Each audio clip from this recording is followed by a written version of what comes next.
Broaden করতে করতে এমন এক অবস্থা আপনি করেছেন যে আজকে আমার আব্বার ছবি যখন দেখি আমি, মাথায় সাদা টুপি এবং সাদা সেই দাড়ি, তখন আমার মনে হয় আমার আব্বাকে ছিলেন নাকি রাজাকার।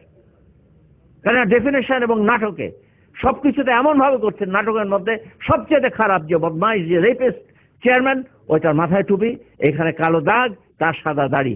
এই কোন খেলা? এই খেলা তো সেই 46-47 দেখেছি, তার জন্যই তো আলাদা হয়েছিল। আবার সেই খেলা শুরু হয়েছে।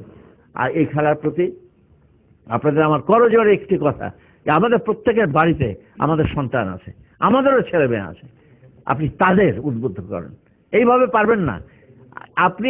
এইখানে যে দূতাবাস যা করে ওদের, কিছু লোক আছে যাদের কোনো ইনকাম নাই, যাদের আপনাদের জিজ্ঞেস করা উচিত আপনার মাস চলে কি করে। আমি তাদের নাম বলতে চাই না, সবাই এই দেশের একেবারে প্রথম সারির বুদ্ধিজীবী। এর মধ্যে 4-5টা আমার ক্লাস ফ্রেন্ড, সব কটা ফেল করা ছাত্র, বুদ্ধিজীবী। তো লেখাপড়া তো কবে করলি? তুই তো লেখাপড়া করলি, আমার নোট দিয়ে তাও ফেল করলি। তো এখন হয়ে গেছে তাদের বুদ্ধিজীবীর সারিটাকার প্রথম আসলে তাদের নাম। আমি অ্যাবসলিউটলি শকড।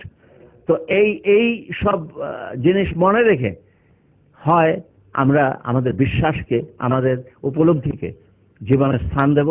কারণ আমার জীবনে যা কিছু শিক্ষা, মাহমুদুর রহমানের জীবনে যা কিছু শিক্ষা, কি হান্নানের জীবনে যা কিছু শিক্ষা, কি সাদেক ভাইয়ের জীবনে যা কিছু শিক্ষা, তার 95% উৎসাহিত হয়েছে আমার ধর্মবোধ থেকে, ওই একটি বই থেকে, আর ওই এক মানুষ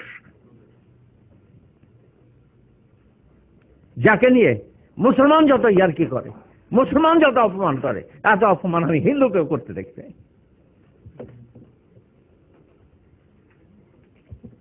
যেভাবে তার নাম নেয়, যে অশ্রদ্ধার সাথে তার নাম নেওয়া হয় এই বাংলাদেশে, ধর্মান্তরিত হয়তো কোনো অসুবিধা নেই। আমার বাসায় তো একটা পোস্টার লাগিয়ে দেবো, এখানে ধর্মান্তরিত হয়। মুসলমান হিন্দু যাহারা, তারা পূর্ণ হিন্দু হইবার জন্য 24 ঘন্টা খোলা রয়ে আছে এই বাড়ি।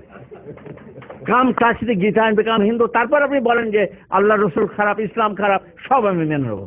কিন্তু আপনি মুসলমান নাম ধারণ করে এটা যদি বলেন, আমি প্রতিবাদ করতে উঠে দাঁড়াবো। তারপরও আপনি যদি বলেন আমি আপনাকে গলার টুটি চেপে ধরবো, তাতে আপনি আমাকে হয় মারবেন, তাহলে আমি আপনাকে মারবো। জীবনে এই একটা পজিশন এসছে জীবনে। আজকে টেরোরিজমের ডেফিনেশন দিয়ে আমাদের জন্য কবরের মধ্যে ঢুকে ফেলা হচ্ছে। আজকে নামাজ পড়তে আমার এক বন্ধুকে, যে 5 ওয়াক্ত সালাত পড়ে এই 7 নম্বর রোডে ধানমন্ডিতে, সারা জীবন মাথায় টুপি দিয়ে ওর সাথে দেখা হয় রাস্তায় আমার, সেদিকে টুপি পকেটে নিয়ে যায়, টুপি পকেটে নিয়ে যায়, লজ্জা লাগে। আমাকে ক্ষমা করবেন for the little outburst I had. I thank you for all the tolerance.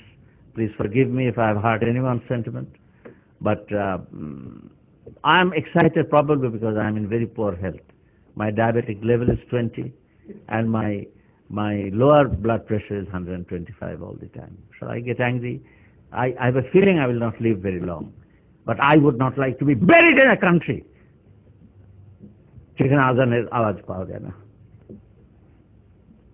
Don't bury me, burn me. আছে গঙ্গার ধারে, এখানে আমাকে চিতায় জ্বালাবেন আপনারা। যদি সেই দিন এই দেশের মসজিদে আজান ধ্বনিত না হয়।